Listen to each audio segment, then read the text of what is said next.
What is going on, everybody? Welcome back to the Bionic podcast. Here with your host, Julian O'Malley, owner and founder of Team Bionic, the healthy lifestyle fitness brand.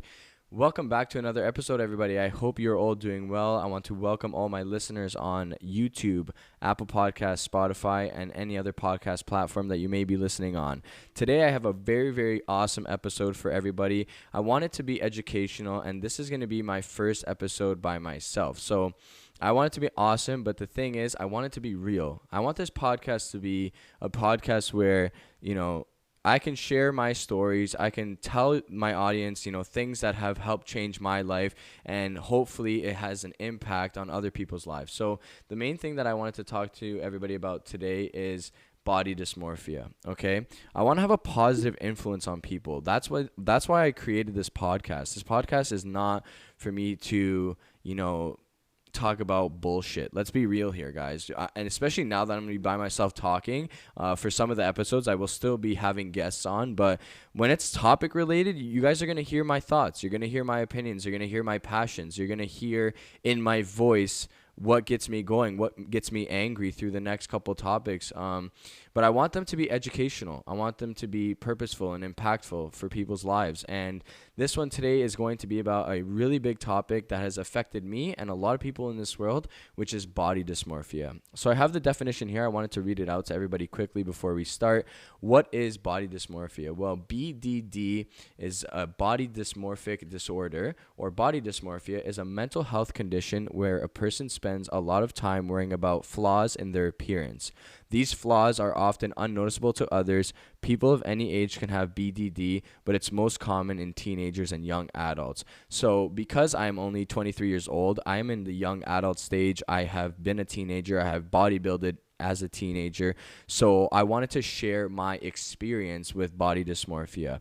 It's something that at first I didn't even know that I was experiencing and that I had, and that I was judging myself and all this stuff. It was more of like me just, kind of always wanting to be bigger, always wanting to be more lean, always want to have bigger arms. Like I started working out in like literally grade 9. So I was working out in grade 9 and, grade 10, 11, 12. I started trying to get cut for summers and all this kinds of stuff. So, you're trying to get big, but then you're trying to cut down a bit. And as a natural athlete, I wasn't using anything crazy to cut down or anything like that. Still to this day, I'm competing in the natural industry, as you all know. But I realized only, I would say within the last year that it was becoming a big issue. So I wanted to get on here. I want to use my platform. This is what I'm using this for. I only want to speak helpful things out onto the podcast. Anybody that thinks they may be experiencing this or has been neglecting it or in the stage of denial of it, maybe this can help you understand, what this is and how to kind of come to terms with it. So probably 3 or 4 years went by without me really understanding what it was and me like just accepting that this was something that I was struggling with. So some of the behaviors, just to give you guys a bit more facts, some of the behaviors include comparing yourself to others, seeking surgeries, avoiding mirrors, and excessive exercise. So something that I can make a point about for that is like if, let's say, you eat a donut or, your family eats something that you feel like is not very healthy and like you already feel like you're like overweight, and then like you eat this thing and then you go get on the cardio, like whatever it is that you may have at your home, a treadmill, bike, or at the gym, like doing an hour of cardio after a cheat day or something like that. Like it doesn't seem like a big issue because it's like, oh, I want to stay lean, I want to have a specific physique or whatever. And I'm going to connect this all to bodybuilding later in the podcast, but I want to start with kind of just the general everybody that's exercising, anybody that is just trying to achieve a specific physical goal. So,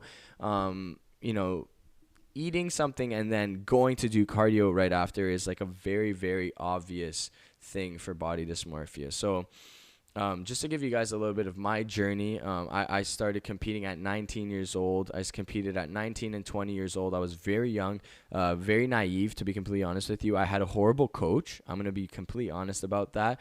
My coach made me feel like shit about myself, wasn't really there for me, and just a whole bunch of other things that kind of made me hate bodybuilding after my second prep. It was so bad that I was just like, why am I doing this? Like, and that's kind of what kept me off the stage for 3 years, was that kind of bad experience. So, if you ever want to get into bodybuilding, this is why I'm sharing this, because it's kind of like not a disclaimer, but it's like this happens to a lot of people in the industry, but it also happens to a lot of people just generally trying to exercise and stay healthy and be healthy. So let's go into how you can notice this on a day-to-day life. So in your day-to-day life, if you find yourself, like I was saying with the behaviors, like if you find yourself like looking in the mirror, not being happy, and there's a fine line between being happy with your physique and being happy with where you're at, with your aesthetics, and being healthy, right? So that's like the main transition that I've made, is creating a healthy, balanced lifestyle that allows me to look good, feel good, and perform. Because at the end of the day, being in the gym, being able to do high intensity workouts and all that stuff, it's important to me. I don't want to ever stop being an athlete. I've been an athlete my entire life, playing hockey, soccer, lacrosse, all these things. And then now I had nothing after when I was in university. So going into first year, I gained 40 pounds, guys. I went from 185 to 205, 210. Obviously not 40, but I gained like 30 pounds. And it was tough for me. It was something that I was like, oh my God, like I'm so big, whatever. Then I did a cut for the summer. And then after that, I kind of made it a lifestyle. I had cut down and I was like, okay, you know what? I look good. I'm lean. I did it all on my own. And then I was like, the competitive side of me was something like that was like, okay, you should go compete or seek another sport that you can be competitive in, and kind of allow it to consume your time, because I was kind of just going through life, working in the summer, and I felt like I didn't really have a purpose. In hockey, I was like playing 6 times a week, league hockey, high school hockey, and it's like I went from like having a packed schedule with like so much athletic stuff to do to like absolutely nothing, and just eating and drinking and boozing at school and university, away from home. So that was something that I struggled with. It was something that I was like, man, like I got so big, but I knew I wanted to get lean. And another thing is too, when you're trying to quote unquote bulk, right? I mean, you're trying to bulk, but there's a fine line between getting a bit too big and, just the extremes. So that's my next point here is after shows. So this happened to me as well. I'll share with you my story first. After my first show, I gained 15 pounds in 2 to 3 days post show. So I had a cheat meal the night after of the show. Then I had pancakes with Nutella for breakfast. Then I had lasagna for lunch on the Sunday. And then I had like Harvey's and McDonald's in one day on that Sunday, because I was depriving myself so much that I just wanted to, like, I was like, when the horses are about to race and they're like at the stopping gate, like just ready to burst out of the gate and just eat whatever it is that I want. And it was just not healthy at all. I would not recommend that to anybody. As a coach now for my men's physique and bodybuilding clients, I put a Rebound Diet in place. We allow a cheat meal and to enjoy ourselves with like some sweets or something after the show, but it is not healthy to do that, to gain all the water weight back. I pretty much, guys, lost my abs in, I would say, 6 days. 6 to 7 days. I had worked 3 months eating the same thing every day, cardio, training, and then literally gone, like in the blink of an eye. And it's something that I've never really shared on the internet before, which is why, again, I created this podcast to show you guys, to teach you guys that that's not the best way to do this. There's a better way to go about this whole bodybuilding thing, and it's not by, brutalizing your body by going from one extreme to the other. So that is something that I wanted to talk about is, the bodybuilding industry. Women are very open about this. Women on their social media, just naturally, they share a bit more. So on a girl's Instagram, she'll talk about her post-show weight gain and how it affected her and how it was not good for her mentally and how she's struggling with it and how she's trying to battle it. And girls are super honest about that. And I love that. I love transparency. That to me is key, especially in the bodybuilding industry. It appears as like this, oh my God, like this guy or girl looks perfect, like their body is in amazing shape and whatever, but then the struggles behind the scenes don't always get shared. So there's some sort of a stigma around that in men. And in men, it's a bit more hard for us to share and to just express our feelings in general. I feel like, not every guy is the same, not every girl is the same. I don't judge any guy that, struggles to share things. I don't judge anything like that. So the thing with me is, I want to be transparent because I have never really seen that in the bodybuilding industry before. I've never really seen a guy kind of come on the internet and talk about how it was really hard for him to gain weight after a show. So for me, I felt alone. I was like, oh my God, I just worked so hard. I just lost like whatever 20 pounds to get on stage, and I was like 4% body fat, but then now all of a sudden I look like this. It was very, very hard for me to talk about that. So I think that's a big problem. And the stigma for men is that bodybuilding is easy. Bodybuilding is just something that, you just do it when you want to look good, when you want to get into the best form of your life. You just lose a bunch of weight, you look sick, and you stay looking like that. That's really not the case. So that's something I just wanted to talk about, because you can maintain that body fat percentage before peak week, okay? And for those of you that don't know, peak week is the week prior to the show where you are trying to pull water from the body to allow yourself to get to that like literal no body fat on your body. So when you do that, it's hard on the kidneys. It takes a lot to water cut and all that stuff. So that's not something you want to be doing often. I mean, it's something that you can do safely, but it's not something you want to do often. So, staying, let's say, in a really healthy, 8% body fat, maybe 7 to 9% body fat, and staying that kind of shredded for a decent amount of time throughout the year, it's definitely attainable, but it's very difficult, and it's more of a mental game over anything, and that's why this is more of a disorder, and it's a mental health condition. So when I got back to that heavy weight, my mental health suffered like I've never felt before, and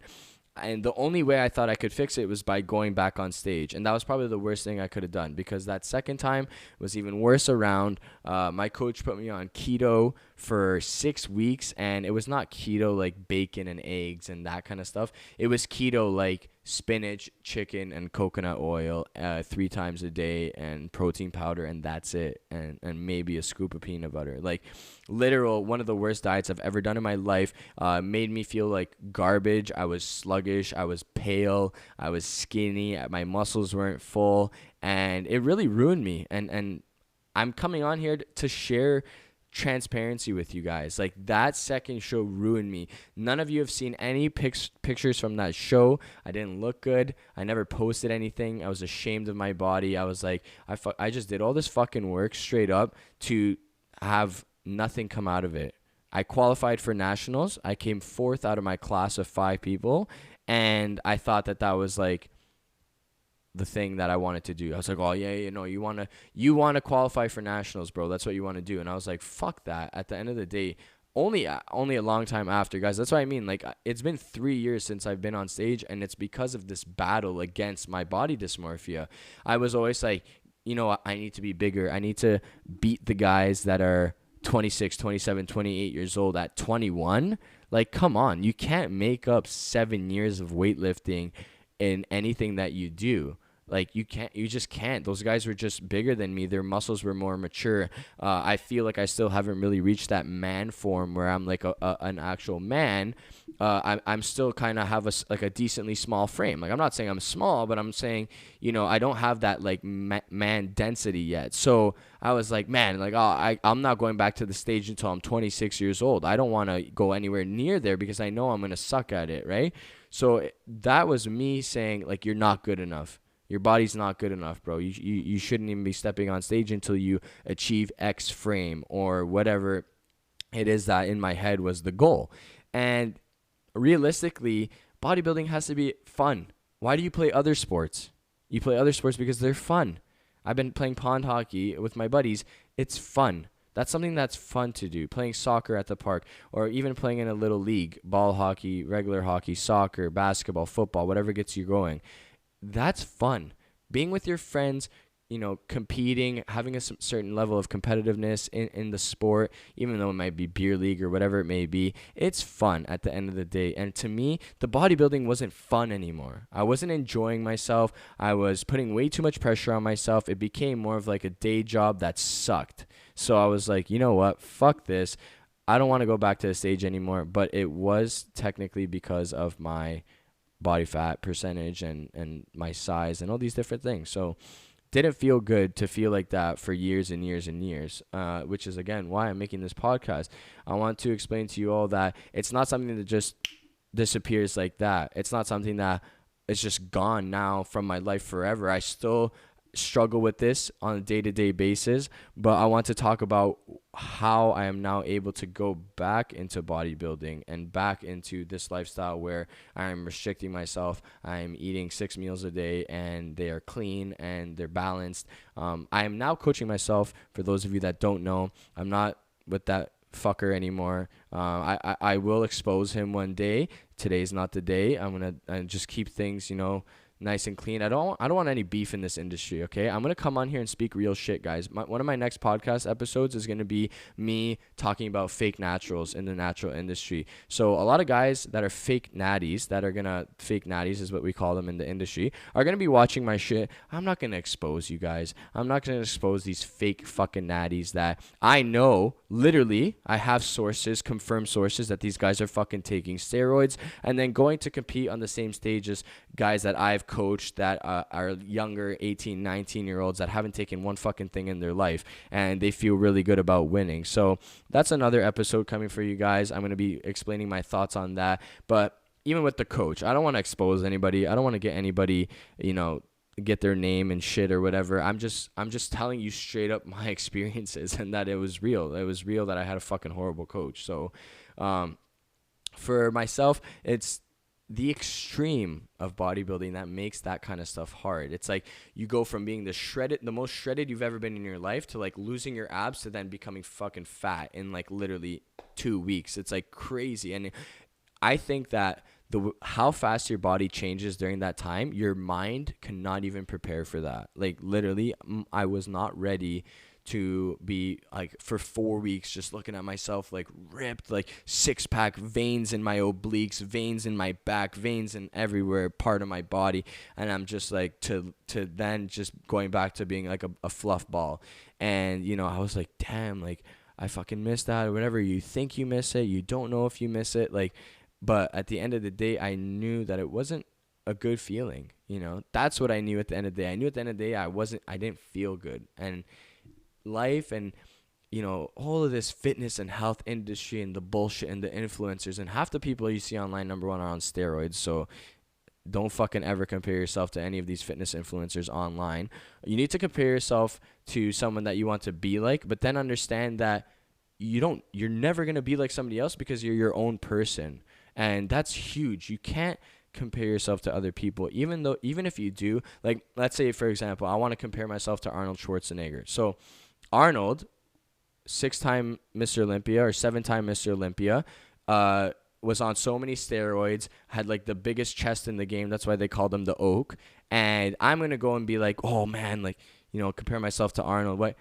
I will never, ever, ever, ever look like that. Unless I mimic Arnold's steroid use and eat the same stuff he was eating, I probably still won't look like that because it's a little bit genetics too. So, but what I can compare myself to Arnold with is his mindset, his determination. He used to get up, go to drink a protein shake, do cardio, go to construction from 7 a.m. to 6 p.m. Then he would go to acting class from 7 to 11, and then he would do his workout from 11 to like 1 in the morning. And I'm like, holy shit, man. Like if I get up early, if I work throughout the entire day, if I still hit my workout, still do my cardio, and still eat my meals, I can compare myself to Arnold because his work ethic was so strong. That's what made him successful. But I'm not going to look like him, right? And that's where the body dysmorphia comes into play. I don't want to look like people online or these guys that you see that are like crazy big and veiny and all this stuff. Like, I don't look like that. I'm a natural athlete. I don't take anything that will ever make me look like that. So I know I can't achieve that. And that's where people struggle, is they think that they can achieve these things that they see online when really it's like almost unattainable unless you mimic what the person's doing. And the worst part about that is that these people don't share what they're doing. They're not transparent. You guys want to know the truth of the reality? Gymshark does not allow their athletes to talk about steroids. It's in their contract. So anybody that's sponsored by Gymshark, you may think they're natty, but there's a solid chance that they're not. I think one of the only guys that has talked about it is Uzoma. And I really like him. He's a natural bodybuilder, and he's honest about it. And you can tell by his genetics that he is natural. So that's something that you need to understand, is that don't compare yourself to these people, because they're not honest with the results. They're not honest with what they're doing to attain that. So it's impossible to look like people that you don't even know what they're doing. I mean, like I said, you want to be comparing yourself to people's mindsets, to people's work ethic, to people's love and compassion and kindness. Like if like I compare myself to my girlfriend or whatever, she's super kind to other people. She's nice. And then I want to be like that. So I try and be like that. But when it comes to the physical form of someone, if I look at my buddy Alex, right? My buddy Alex is huge. He's genetically thicker and denser than I am. So why would I compare myself to him when I know that down to the chromosomes, we are completely different? So you need to work on accepting your own body, being happy with your own body, and, working towards a goal. But it's not the end all be all. If I don't get shredded, if I don't compete or whatever, my life will continue on. Okay. Coaching and doing all these different things has really helped me. And that's something I wanted to mention as well. How I came to terms with it, how I'm dealing with it now. I'm dealing with it now by trying to lead by example for my clients and for my athletes. So something that I've written down is being mindful and accepting my emotions. So during this prep, I have probably, not one word of a lie, cried. I would say 70% of, I've only been doing this for 14 days. I would say 70% of those days I've cried, either during cardio, during my workout. A certain song comes on, like I get emotional. And, they say that if your why doesn't make you cry, it's not the right why. And, just being an example to others in the sense that I'm not perfect. I'm not, like, even when I look the way, like on stage, like competition ready and stuff, still at that point am I not perfect. Still at that point can I become better, but I don't want it to weigh me down, and I don't want it to weigh you guys down. I don't want it to weigh you down that your fitness goals are so prominent on your mind that all you care about is looking a certain way or being a certain way or attaining a certain size of a muscle group or whatever it may be. That's not what you need to be focused on. You need to be focused on overall growth, emotional growth. Like for me this time around, accepting my emotions, crying and not feeling bad about crying. If I get angry about guys that are taking gear and then going to the natural shows, like I use that anger as fuel in my workouts. I don't play victim. I don't say like, oh, that's not fair that they're coming. Like I'm not going to rat anyone out to the judges or anything like that. Like I just use it as fuel for myself. Like I take what other people are doing. And, if a guy that I know is on gear beats me, that's just the way the ball rolls. I'm not going to try and ruin the guy's life or do anything like that. I mean, it's just one of those things where I'm just coming to terms with why I do this. I do this because it brings structure to my life. It makes me wake up early in the morning. If you really, really know me, I am not a morning person. I'm a night owl. It was in my YouTube video with my sister and Rachel about who knows me better. I'm a night owl.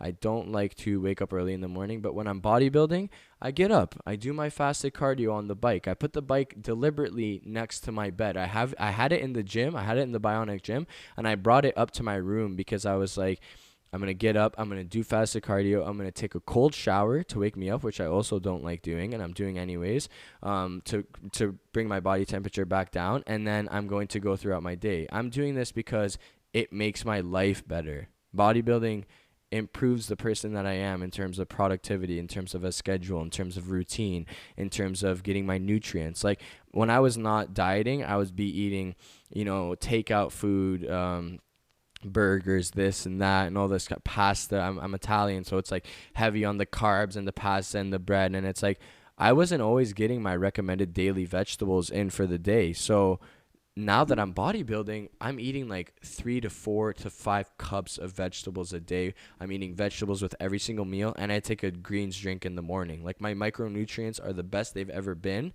because it's structured, because I have a plan and I want to follow it and I want to become better every day. So literally bodybuilding makes me a better human being, and that's why I do it. I don't do it to be super shredded. I don't do it to, look good. I don't do it for girls. I have a girlfriend. It was never for girls. It was always for myself. And the true root of me starting to work out ever was like, all my friends played football and when I was in grade 9, and my parents didn't let me play football. The only thing I could do after school was go to the gym and work out. So that was kind of my outlet. I was like, while everybody else is playing football, I'm just gonna work on myself in the gym. I'm just gonna, do a workout, do cardio, and then I get picked up by my mom after she finished work. So I was like, okay, like that's just the way that my life's gonna go. I'm not allowed to play football. I'm training to become better at hockey, and that was it. So I really had the outlet of the gym until it became something bad. After, like I was talking about, after university, it became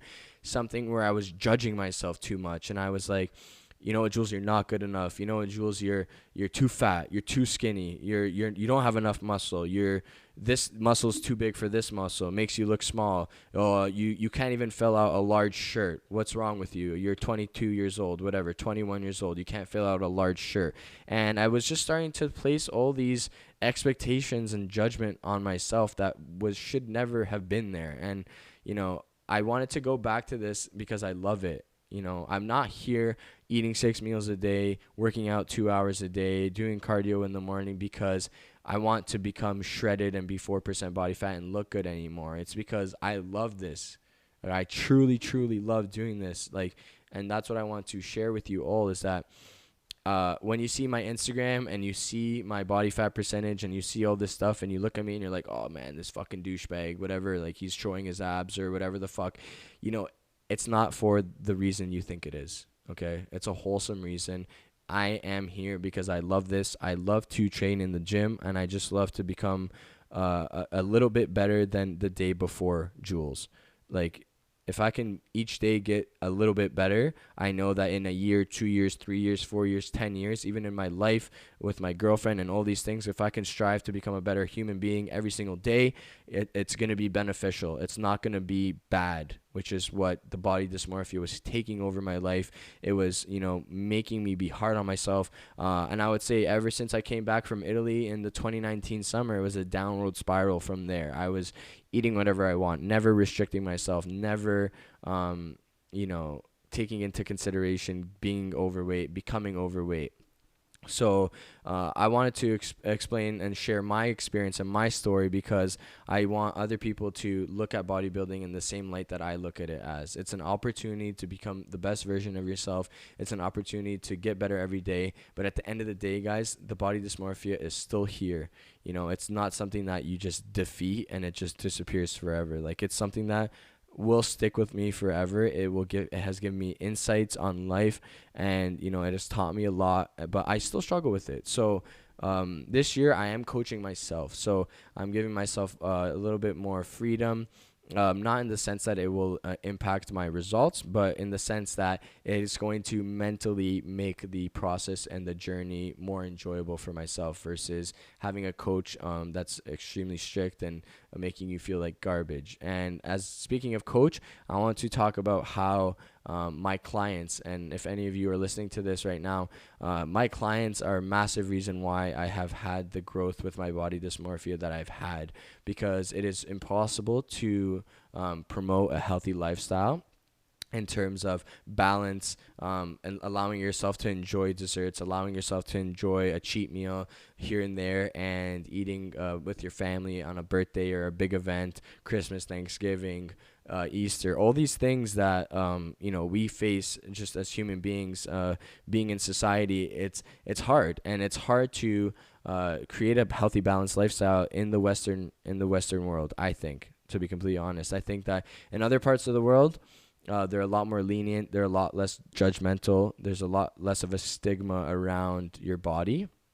But here, the food that we have access to, the norms, the social norms that we are faced with, it is something that can lead you down a very bad path in terms of your mental health. So in this episode, it's all about mental health. It's all about conquering your mind. And, even if you don't conquer it, just coming to terms with things. Like I was talking about, I was in denial for like the longest time, and the only reason why I am back here today competing is because I have been able to use my emotions for the better, work through it, talk to people about it. That's another thing, guys. If you feel like you are struggling with body dysmorphia, please feel free to shoot me a message or even ask for my phone number to have a phone call with me. I don't care who you are. I don't care how little we speak. I would love to share my insight and to have a conversation with any one of you that is struggling with this, because it is so dear to my heart. It has affected me in a lot of different ways.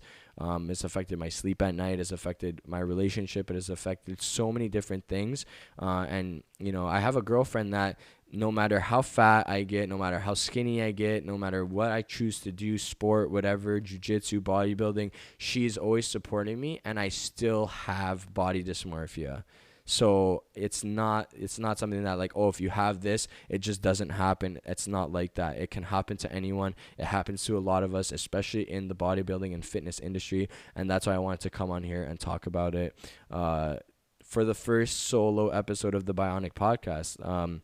I'm pretty sure the next episode, everybody, is going to be a connection between mental health and physical health, and how to marry the two to get the best results and to really allow yourself to experience the gains that you want. I'm going to be having on a guest for that episode. It's going to be Rachel Eden, my beautiful girlfriend, and she actually has a degree in mental health, and I have a degree in physical health. So it works perfectly. We're both going to share our sides. We're going to do some debates. We're going to talk about very popular topics. And I actually might drop a question box on my Instagram to see what you guys want to hear from that specific podcast between mental health and physical health. So thank you all so much for coming in for the first ever solo podcast by myself. And the Bionic podcast is going to be something that shares experiences, shares knowledge, shares impactful stories that is going to inspire people, guys. I did not create this podcast to shoot the shit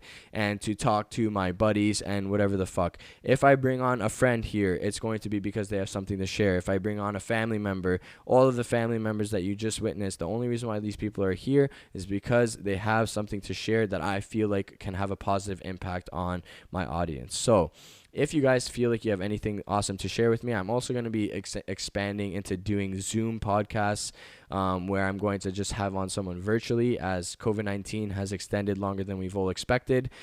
So that is also something, you know, you don't have to come to my house to film a podcast. If you feel like you have a really cool story, something awesome to share, something that you feel will help others, doesn't have to be fitness related or anything like that, please shoot me a message. Feel free to message me. I do have the Bionic mystery mug here. In this one, I actually have a 3D energy drink. It's from the States, but these are one of my favorite drinks. Do one last cheers to you all. Thank you so much for tuning into the podcast today about body dysmorphia. If you have any questions, if you enjoyed the podcast, please reach out to me. I'd love to hear everybody's feedback. And until next time on the Bionic podcast, Jules Malley, we're out.